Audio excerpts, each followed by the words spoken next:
flare. Staff flare.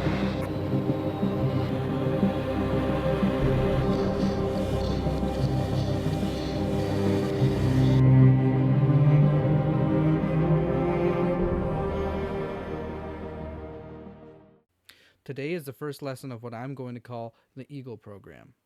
It's a series designed specifically to produce some very highly skilled Eagle pilots, but today's lesson applies to nearly all aircraft.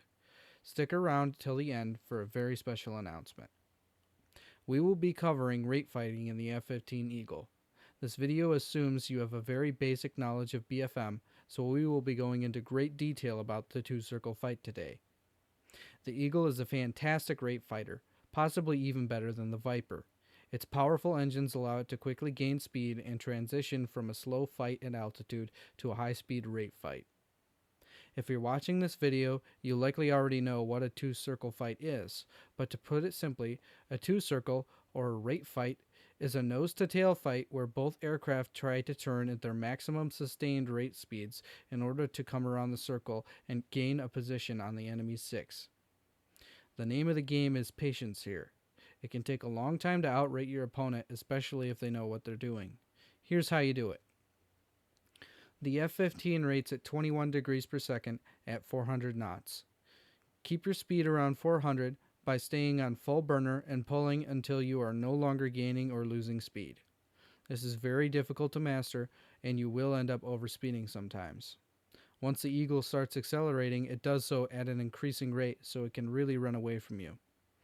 But it's not a big deal, as all you have to do to regain control is tighten down on your turn and maybe cut the throttle for a moment. With enough practice, you'll be able to do it while keeping your eye on the target most of the time. If you get good enough at this, you'll be able to outrate almost anything. But it's not always so simple. If you're meeting your opponent head-on and both of you turn towards each other, you'll end up in what's called an offset two-circle. The ground track will look like a Venn diagram with only a little bit of overlap. You'll probably see something like this. The bandit is going to build range quickly, and you will see the bandit move towards the rear of your canopy, as if he's coming around the circle. But he's not, and as long as you stick to your best sustained turn, the bandit will eventually come back to the front. If you give in to the urge to pull the bandit into your HUD, you'll close the distance with them, and the aspect between you and the bandit will approach 90 degrees. Then, he will drift backward on your canopy, and he will begin to pull away from you. Then you'll be right back where you started, and the bandit will keep oscillating like this indefinitely.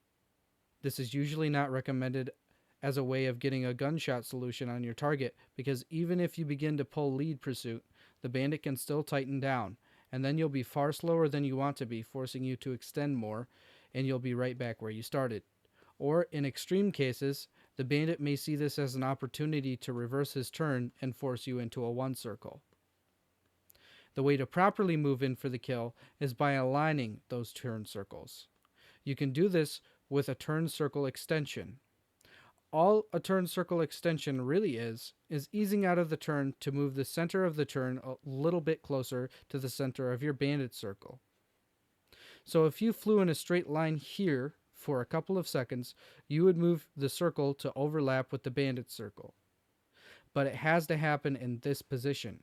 If you perform your extension at an incorrect time, you can end up offsetting the circle even further. The key is to visualize where your turn circle is in relation to the bandits and extend in that direction.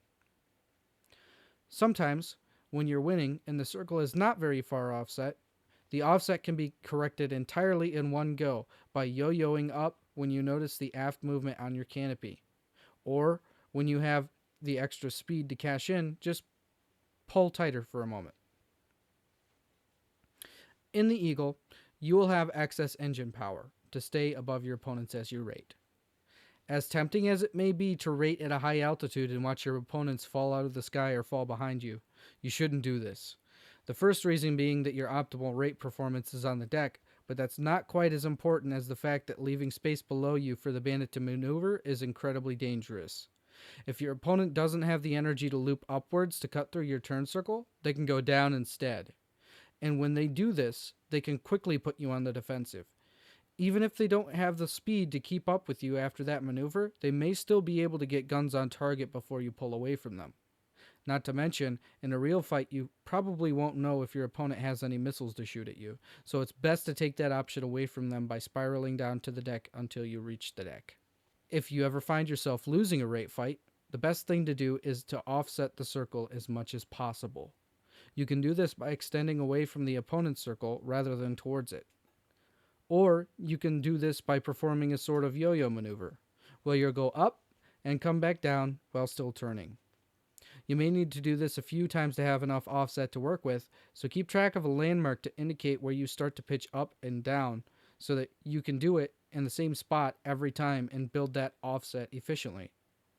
Your opponent may counter this by performing the same maneuver as you, in which case it won't be possible to offset the circle this way. Once the circle is offset significantly, you may have some opportunities to shake things up by shooting at them while the circles intersect. They may also pull into you aggressively to try and get guns on, but quickly cross your tail due to the offset. When this happens, it could be an opportunity for you to reverse into a one circle and neutralize the fight. Now, it should be noted that higher rate speeds can be temporarily achieved in the Eagle flying above 400 knots, but you'll eventually black out by pulling consistently. So you would need to do a lot of short, hard pulls to keep things from getting out of hand, and easing up to keep from blacking out. I don't recommend this though, as you'll be pulling a lot of AOA, which can cause you to bleed more speed than is necessary, but also because inconsistency in the way that you pull around the circle will cause the circles to offset in an unpredictable way. Now, here's some footage of a rate fight for you to enjoy while I tell you about a little project I'm working on. I mentioned before that this series is going to be part of the Eagle program. What I didn't tell you is that these videos are but a small piece of a larger curriculum. I'm actually assembling a team of Sim PvP players that are going to be training together weekly with a variety of exercises designed to teach teamwork as well as technical skills like shown here in this video. The end goal being to have a team full of very skilled Eagle pilots capable of achieving incredible things while working together, developing new and unique techniques for a variety of missions and adversaries. We will be hosting events where viewers and Discord members can participate as well. If this interests you, then join us in the Discord linked in the description and give me an @ so that I can know why you're here. That's all for today. Make sure to like and subscribe for more, and I will see you guys in the next video.